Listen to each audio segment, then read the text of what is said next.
کیوں نہیں؟ جسٹس منیب اختر نے کہا کیا ترقیاتی فنڈز کے اعلان کے وقت IMF کی شرائط نہیں تھی؟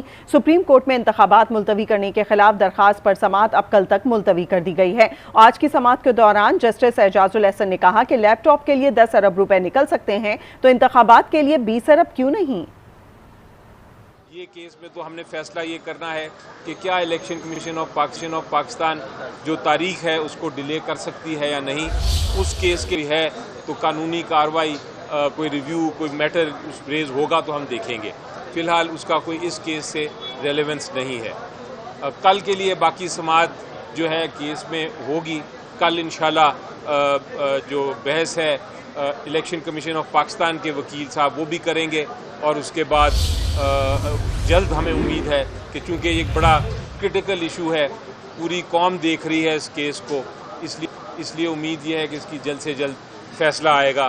جہاں تک PTI کا تعلق ہے، جو بھی فیصلہ آیا انشاءاللہ اس کو ہم تسلیم کریں گے۔ اچھا جی، دو تین باتیں ہیں جو میں ایڈ کرنا چاہتا ہوں۔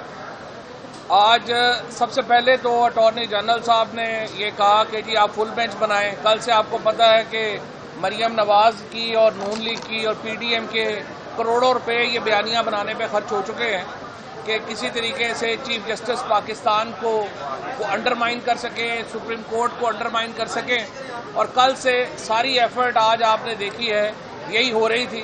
اور پیناما کے کیس میں بھی آپ کو پتہ ہے کہ اچانک میڈیا والوں کے کچھ اشتہار بڑے بڑھ گئے تھے، تو میں تو سپریم کورٹ کو کہوں گا کہ کل سے جو ایفرٹ ہوئی ہے سپریم کورٹ کو انڈرمائن کرنے کے لیے، اس میں بھی ذرا فائنینسز چیک کر لیں کہ کدھر کدھر گئے ہیں تو ان کو پتہ چل جائے گا۔ آج جسٹس مندو خیل صاحب کو یہ کریڈٹ جاتا ہے جنہوں نے یہ کروڑوں روپیہ حکومت کا ڈبو دیا، یہ کہہ کے کہ یہ ہمارا انٹرنل مسئلہ ہے، آپ کا پرابلم نہیں ہے۔ آج جب اٹارنی جنرل نے کہا کہ اس کو آپ فل کورٹ بنائیں یا یہ کریں وہ کریں، تو انہوں نے کہا کہ یہ ہمارا ایک اندرونی معاملہ ہے، یہ ہم خود ہی دیکھ لیں گے۔ اور آپ اس بات کے اوپر آئیں کہ اگر الیکشن کمیشن کا حکم کالعدم قرار دیا جائے تو اس کا پھر کیا ایفیکٹ ہوگا الیکشن کی ڈیٹ کے اوپر۔ اور اس کے بعد میں سمجھتا ہوں علی ظفر صاحب نے جو مین ساری چیزیں ہیں وہ تو کنکلوڈ کر دی آج انہوں نے جس طرح سے اپنا کیس پیش کیا۔ دیکھیں ہمارا آرٹیکل 2A پاکستان کے آئین کا بڑا واضح ہے۔ آرٹیکل 2A کہتا ہے کہ sovereignty belongs to Allah almighty, اور اس کو استعمال کریں گے chosen representative of people of Pakistan. یہ بنیاد ہے ہمارے آئین کی، ہم اس سے آگے پیچھے ہل نہیں سکتے، اور اگر آپ آئین کو اس سے ہلائیں گے تو اس کا مطلب ہے کہ پورا سٹرکچر ہی جو ہے وہ گر جائے گا۔ یہ علی ظفر صاحب نے آج اسٹیبلش کر دیا ہے، اس لیے الیکشن ہونے کے علاوہ کوئی دوسرا راستہ جو ہے وہ نہیں ہے۔ اب 2 پوائنٹس جو پہلے تو میں سمجھتا ہوں کہ ہمارے اٹارنی جنرل منصور جو ہے وہ ظاہر ہے میرا چھوٹے بھائیوں کی طرح بڑا قابل وکیل ہے، لیکن آج پہلے ہی دن ہنی مون والے دن ہی اس کو بڑے مشکل معاملات میں الجھا دیا گیا، اور اگر ججز نے بھی بڑا کوشش کی کہ ان کو، لیکن منیب اختر صاحب کے سامنے مجھے لگا کہ جیسے وہ شکاری کی فلڈ لائٹ ہوتی ہے نا، گوشت خرگوش کے اوپر پڑے تو وہ آنکھیں چدیا جاتی ہے، بیچارہ ٹھٹر جاتا ہے۔ آج ہمارا اٹارنی جنرل کا وہی حال تھا۔ تو آرگومنٹ ان کے بڑے انٹرسٹنگ ہیں۔ ایک آرگومنٹ یہ ہے کہ دیکھیے ہمارے پاس پیسے نہیں ہیں۔ اب آپ مجھے بتائیے، میں تو ریکویسٹ بھی وہاں کرنا چاہ رہا تھا کہ اگر ایک ایٹمی ملک جس کے پاس ایٹمی طاقت کا حامل ملک یہ کہے کہ ہمارے پاس 8, 10, 15 ملین ڈالر بھی نہیں ہے الیکشن کرانے کے لیے، آپ اپنا کیا بتا رہے ہیں لوگوں کو؟ امریکہ کی کل کانگریشنل ہیرنگز ہوگی، وہ کہیں گے جس ملک کے پاس 10-15 ملین ڈالر نہیں ہے الیکشن کرانے کے لیے، اس کے اوپر آپ نے یہ ایٹمی طاقت کا سارا معاملہ اس کے پاس ہے۔ کیا یہ دنیا کو ہم ڈرا نہیں رہے اپنے حالات سے؟ پھر آپ کہہ رہے ہیں کہ جی سیکیورٹی اتنی خطرناک ہو گئی ہے کہ ہمارے پاس لوگ ہی نہیں ہیں آپ نے اسپیئر کرنے کے لیے۔ آپ کیا انٹرنیشنل انویسٹر کا یا پاکستان میں بزنس کو اس سے آپ کیا اس کا ماحول بہتر کر رہے ہیں؟ میں تو سپریم کورٹ سے یہ درخواست کرنا چاہتا ہوں کہ ان کے یہ دونوں آرگومنٹ سن لیں، لیکن ان کو لکھیں نہ، کیونکہ اگر یہ لکھیں گے تو کل کانگریشنل ہیرنگز میں، کل دنیا میں یہ چیزیں پیش ہوں گی کہ پاکستان کی حکومت تو خود کہہ رہی ہے کہ ہماری حالت اتنی پتلی ہے کہ ہم 10-15 ملین ڈالر دینے جوگے بھی نہیں ہیں، اور ہم 15-20 ہزار لوگ بھی ہمارے جو ہے وہ فوج سے اسپیئر نہیں ہو سکتے الیکشن کرانے کے لیے۔ عمران خان کے گھر کے اوپر زمان پارک پہ حملہ کرنا ہو تو 1 گھنٹے میں 4500 لوگ ارینج ہو جاتے ہیں، الیکشن کرانے ہو تو پھر ان کے پاس لوگ نہیں ہیں۔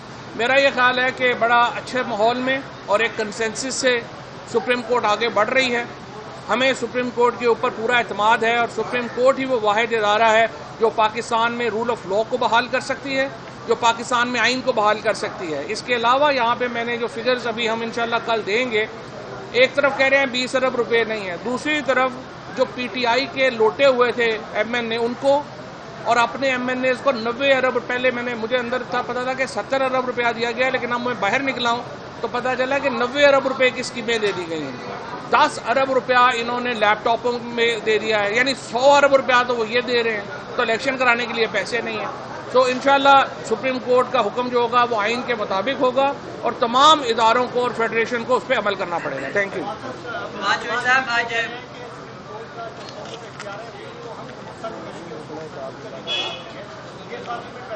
دیکھیں، بات یہ ہے کہ سپریم کورٹ کے جو بینچز کا بننا ہے یا سو موٹو لینا ہے، یہ تمام باتیں بحث طلب ہیں اور ان پہ بحث ہو سکتی ہے، اور میرا یہ خیال ہے کہ پولیٹیکل پارٹیز کو ایک کنسنسس سے اس کے اوپر بڑھنا چاہیے۔ یہ تو بات صحیح ہے، سپریم کورٹ میں یا ساری ہماری سپیریئر کورٹس میں ججز کی تعیناتی سے لے کے بینچز بنانے کے اختیارات، سو موٹو اختیارات، ان کے اوپر ایک غور و خوض کی ضرورت ہے، جسٹس سسٹم کو بدلنے کی ضرورت ہے۔ لیکن دوسری طرف آپ دیکھیے کہ ہمیں ایک موقع ہوتا ہے ہر کام کا۔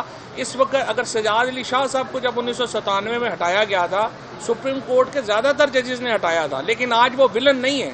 سجاد علی شاہ ہیرو ہے اور جن ججز نے ہٹایا تھا وہ ولن ہے۔ وقت ہوتا ہے ہر کام کرنے کا۔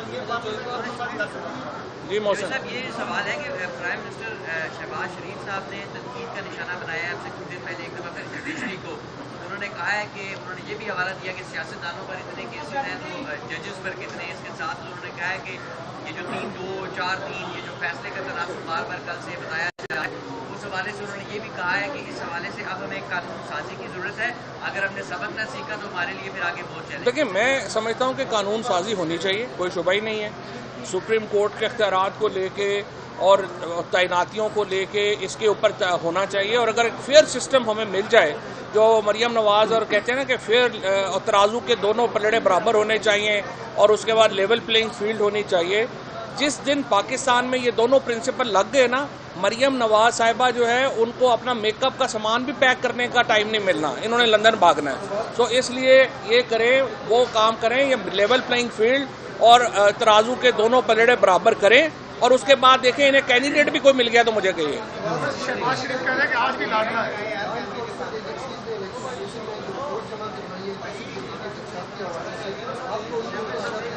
دیکھیں، الیکشن کمیشن نے جو رپورٹ جمع کروائی ہیں وہ سپریم کورٹ میں سکروٹنائز ہوں اور سپریم کورٹ میں اس کا جواب آئے گا۔ ابھی تک تو اٹارنی جنرل صاحب کوئی واضح جواب نہیں دے سکے کسی ایک بھی بات کا جو سپریم کورٹ نے سوالات رکھے۔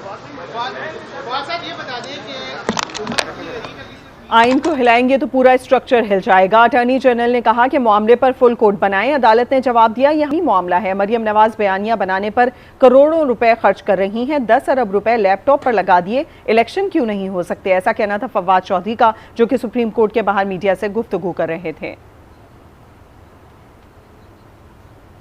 آج کی سماعت کے حوالے سے بھی بات کریں گے، عثمان مظفر ہمارے ساتھ موجود ہیں۔ عثمان مظفر، بتائیے گا، اب سماعت ختم ہو گئی ہے، کل تک کے لیے ملتوی کی گئی ہے، آج جن لوگوں کی جانب سے دلائل دیے گئے، اٹارنی جنرل کی جانب سے بھی اور بیرسٹر علی ظفر کی جانب سے بھی، وہ بتائیے گا۔ جی بالکل، آج کی سماعت جو ہے وہ کل دن 11:30 بجے تک عدالت کی جانب سے جو ہے ملتوی کر دی گئی ہے۔ آج بیرسٹر علی ظفر جو کہ تحریک انصاف کے وکیل ہیں، ان کی جانب سے دلائل دیے گئے۔ اس کے علاوہ جو ہے فاروق ایچ نائی کی جانب سے بھی عدالت سے استدعا کی گئی۔ اس کے بعد اٹارنی جنرل جو ہے انہوں نے سماعت کا ختم ہونے سے قبل جو ہے انہوں نے دلائل دیے۔ انہوں نے آئی ایم ایف کے حوالے سے بھی بتایا کہ آئی ایم ایف سے بھی جو قرضہ جات ہیں 170 ارب روپے کے قریب جو ہے وہ لینے کے حوالے سے بتایا، اور اس کے بعد جس پر عدالت کی جانب سے یہ ریمارک سامنے آئے کہ آپ 170 ارب کی بات کر رہے ہیں تو اسٹیمیٹڈ حکومت نے 170 ارب سے زیادہ ہی لگایا ہوگا، کیا 20 ارب روپے جو ہیں وہ موجود نہیں ہیں؟ اس کے علاوہ جو ہے جو عدالت کی جانب سے جو اہم ریمارک سامنے آئے۔ ٹھیک، عثمان مظفر، بہت شکریہ اپڈیٹ کرنے کے لیے۔